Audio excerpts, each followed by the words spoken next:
Баршаңызға қайырлы күн. Менің каналыма қош келіпсіздер. Сіздермен Жансұлу. Бүгін сіздермен өте дәмді ауызда еритін сүзбелі бәліштің рецептімен бөлісетін боламын. Видеоның соңына дейін қарауларыңызды сұраймын. Міндетті түрде менің YouTube арнама тіркелуді ұмытпаңыздар. Ең алдымен ыдысымызға електен өткізілген ұнды саламыз. Үстінен шекерді және қопсытқыш саламыз.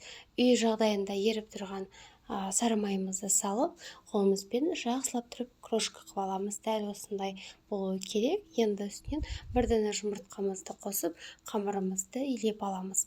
Міне қамырымыз дәл осылай иленді, өте әдемі болып.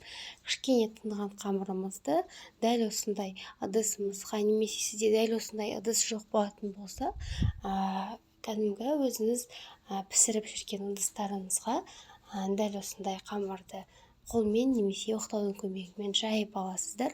Біз салмасын мен шанышқымен тестім.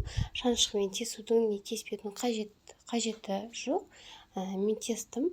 Енді салмасын дайындаймыз. Салмасына сүзбе, қант, қаймақ және де жұмыртқаны салып, жақсылап араластырып аламыз. Дәл осындай творогтарыңыз өте жұмсақ әдемі болса, дәл осындай қасықпен немесе миксердің көмегімен, немесе блендердің көмегімен жақсылап араластырып алуларыңызға болады. Дәл осындай салмамызды салып жайғастырып алдық. Дәл енді 180 градуста қызып тұрған пеште 40-45 минуттай пісіріп аламыз.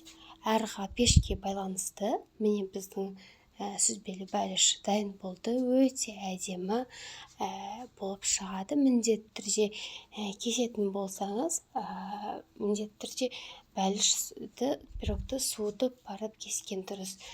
Дәл осындай кесіп аламыз. Өте дәмді әдемі болып шығады. Видеом сіздерге ұнаған болса, міндетті түрде менің арнама тіркеліп, лайк басып, өз пікірлеріңізді жазып қалдыруларыңызды сұраймын. Міндетті түрде әрбір жазған пікір мен үшін өте маңызды, оқып қарайтын. Керекті құрамын міндетті түрде описание бөліміне жазып қалдыратын боламын. Келесі кездескенше сау болыңыздар. Сіздермен болған мен Жансұлу.